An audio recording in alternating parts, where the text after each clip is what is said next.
veure, nois i noies, vinga, va, aneu seient, que comencem la classe. Ramonet, vols deixar de donar toms i tancar la porta? Gràcies.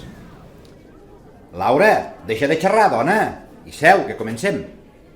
Bé, avui la primera classe serà de coneixement del medi.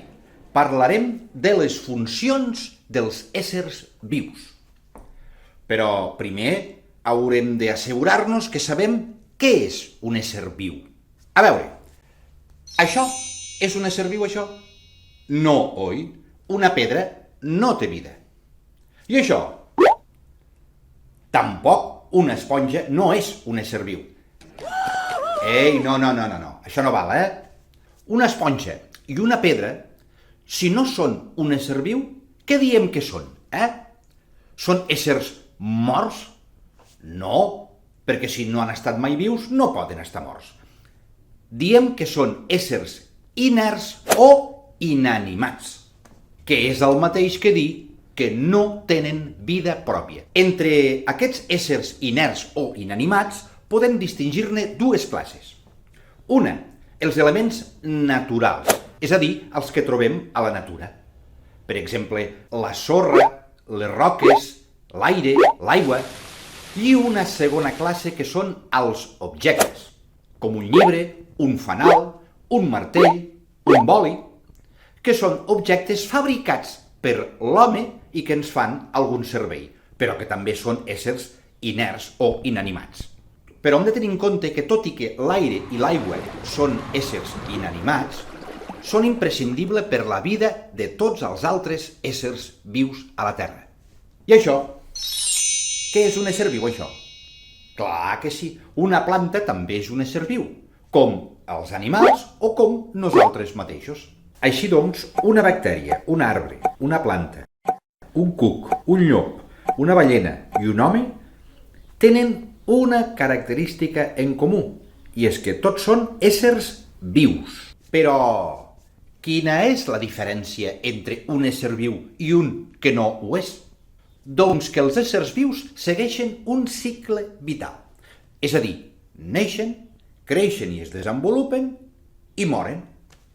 Les pedres i les esponges no neixen, ni creixen, ni tenen pedretes i espongetes, oi que no? I tampoc no es poden morir, perquè com que no han estat mai vives. També hem de tenir en compte que els éssers vius realitzen 3 funcions que en diem vitals. Què significa la paraula vital? Doncs ho diem d'alguna cosa que és imprescindible que la fem. Un exemple, si jo vull aprovar l'examen de matemàtiques, serà vital, és a dir, imprescindible que estudi. Un altre exemple, si un senyor es talla el dit, aquell senyor podrà continuar vivint sense el dit? Sí. En canvi, si a algú li treuen el cor, pot viure? No, perquè el cor és un òrgan vital, és a dir, que és imprescindible per viure.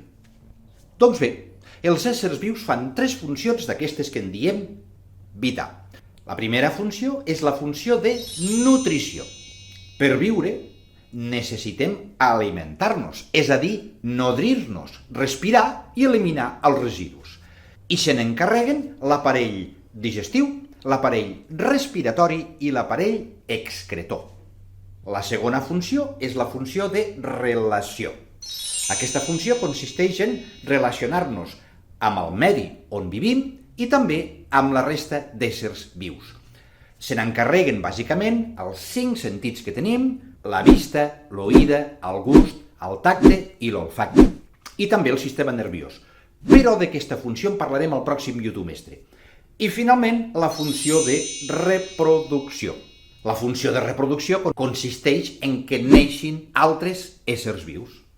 També hem de tenir en compte que la majoria d'éssers vius estan formats també per altres éssers vius. Nosaltres mateixos, per exemple, què som un ésser viu? Doncs dins nostre hi ha milions i milions d'altres éssers vius més petitets, anomenats cèl·lules. I cada una d'elles també és un ésser viu, perquè neixen, creixen, es reprodueixen i moren. Quan us talleu els cabells o les ungles, a què tornen a créixer?